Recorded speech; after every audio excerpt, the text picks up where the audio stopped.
Hey guys, this is Pugilist King, and today I'm going to talk about Frampton versus Horacio Garcia. Well, this is Frampton's first fight since he has lost his rematch to Leo Santa Cruz on the 28th of January of this year, and it is also his first fight under Frank Warren and his new trainer, Jamie Moore.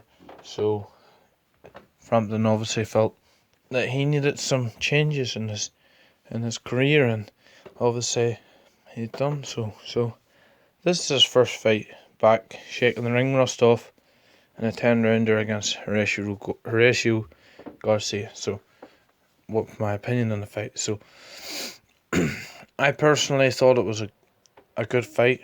I thought it was an entertaining fight. I thought, as far as the selection of opponents, I thought it was good because Garcia came to win, came to fight, and showed a lot of heart. Showed that he had a good set of whiskers, good chin on him. And Horacio Garcia, I have to say, is a very tough competitor. So he's very tough. He comes forward, he comes to fight, and his punch output is not the most cleanest of punch outputs, I have to say that. But you have to give it to him. The man's got heart, and he likes to fight. You know, he was doing good use. He was winning some rounds in that against Frampton. So you have to give credit where credit's due. As far as Carl, the thing about it is I see that Carl Frampton is making changes in his boxing style. And he's making little changes. He's making little adjustments. For example, I've never seen him do inside work like that before. Them left hooks that he was throwing in the body and stuff like that, and the wee pivots and that he was doing, I haven't seen him do that before. And I've even seen him incorporating a little bit of the sort of Mayweather style of fighting as well, which I was very impressed by. Carl looked really, I thought really, he looked like, you could obviously tell he had a bit of ring rust, but as far as them wee changes, that's maybe what he needs to be complete. That's maybe what he feels that his needs in order for a style to be complete. And you know what? I think maybe the change of trainers was a good thing. But I won't really talk too much about the change of trainers and the change of promoters. We'll maybe do that in another video. I do think that the change of promoters first and foremost was good because McGuigan's can't give him the kind of money that he needs and deserves, in my opinion. He needs and deserves.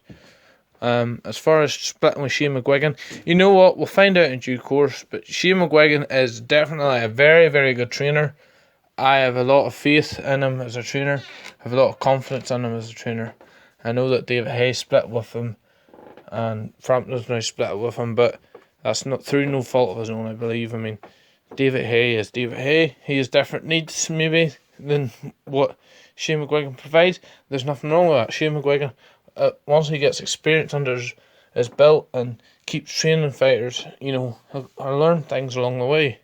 But you need like a trainer that suits you, you know what I mean? And this Jamie Moore link up and this Box Nation link up seem to be good. So that's what I have to say about that, because this is more about the fight than that. But the fight itself, as I said before, I'm just reiterating what I said. Good fight. I thought Carl was initiating some good body punches. I thought his inside work was good, and I thought even his defense, he was doing blocks in the ropes and that. And I don't think that someone like Carl Frampton should stay in the ropes and do that kind of style. I think Frampton should move and keep his angles and his sharp angles and pivot the way it was doing little bits of pivoting, I noticed. So if he keeps up doing the little bits of pivoting, the angles, changing levels, punching, to the body and punching to the head, mixing it up.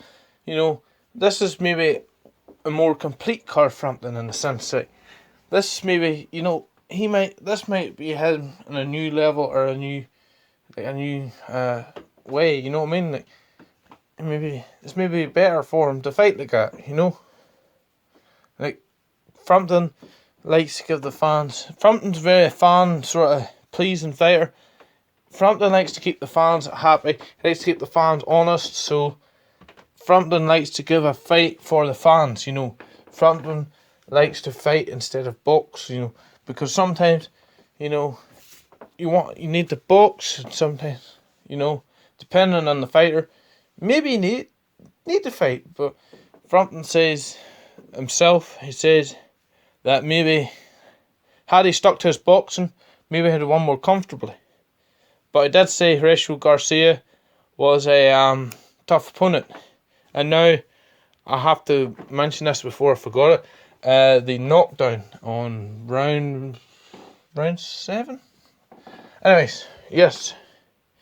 He said it was a slip. He said he got punched on the way down. Now, from what I saw of the replay, I've only watched the fight once, but when I saw the replay of the knockdown, his left leg buckled, and then maybe it was a slip. The guy did punch him, but maybe, I think, now it could have been the way the camera was, you know. I think it was kind of like from behind, you know, but it looked like he was square on when he landed. For example, if you saw the first Carl Froch fight with George Cruz, he got knocked down in the first round. His feet were square. He had a neutral stance. He wasn't in his orthodox stance when he fell, and as well as being a slip, which I thought it could have been the way his legs went, it looked more like a slip than a fall, and a knockdown. It could have been a balance issue as well. But look, it's a knockdown's a knockdown. Right, it was fair enough for the referee to call. He said to Frampton, because Frampton said this in his post-fight press conferences, he said that he was punching the way down, so he had to call it a knockdown. Look, that's fair enough. I mean, you can't really go wrong with that.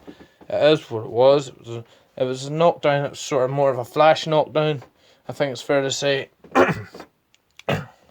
But, you know, credit where credit's due. So, I think, yeah, that's a good fight for Carl. I think Carl needs to keep his activity up. There could be a possibility, if he's struggling very hard to make featherweight, that he may move up to super featherweight very soon. But I'm sure he wants a world champion belt. So, who are the world champions out there? There's Santa Cruz, there's Selby, I believe Oscar Valdez, and there's either Gary Russell Jr. or Abner Mares. Santa Cruz and Mares might be out. Selby is, I think, is definitely out very soon. So that leaves Oscar Valdez and Gary Russell Jr. I think Frampton needs to fight one of them. He needs to fight Valdez. He's the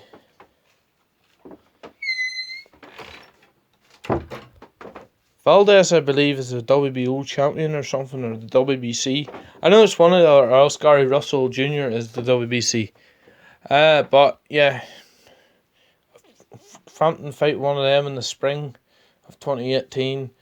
Maybe get out in the summer at Windsor Park, and then fight at the end of 2018. See, the thing about it is Frampton is in the smaller weight divisions, like the featherweights, you know, and that's a young man's weight division. I mean, boxing in general is a young man's sport, but when you're, say, a heavyweight, you got more longevity because you don't have to rely on reflexes as much. You maybe don't, well, timing to a certain extent, but you don't have to rely on reflexes and athleticism and foot speed, and you don't have to train yourself to make weight. So you can get off with being a heavyweight even into your 30s because you don't necessarily have to make weight. You don't really have to have the best of athleticism or reflexes, you know, because heavyweight's more about knockouts and stuff like that, not reflexes and coordination and balance and what have you. But with the featherweights, that is the keys. And Frampton is 30, I believe, so like it's nearly time to nearly get out of the sport, because it's a young man's sport, and obviously, you know, as you get older, you grow into your man strength and that, and then you maybe have less. It's harder to make weight, so I see Frampton, maybe he needs to sort of think about a sort of long term sort of retirement thing, whether he's gonna move up and maybe or get a world title as soon as possible at featherweight, and then or get the trilogy of Santa Cruz up to super featherweight, win a championship there, and then that's it. I mean, or he could unify, and then he could sail off into the sunset, and he could retire and hopefully stay retired, because you know how these things are. But yeah, that's how I see it. It wasn't Frampton didn't look extremely sharp in there. I thought it was alright. I thought it was a good fight first and foremost, but you know, like, it's been out a while. He's coming off a loss, so I'm going to give him the benefit of the doubt. But yeah, I would like to see him get the rematch with Santa Cruz and maybe fight Valdez. Or if he fights Valdez first, then that sets up a unification with Santa Cruz. So I wouldn't mind seeing that at all. I actually really like to see that. But sure, let me know what you thought of the fight in the comment section to the video. Let me know your opinions on Frampton's career as far as where he goes from here.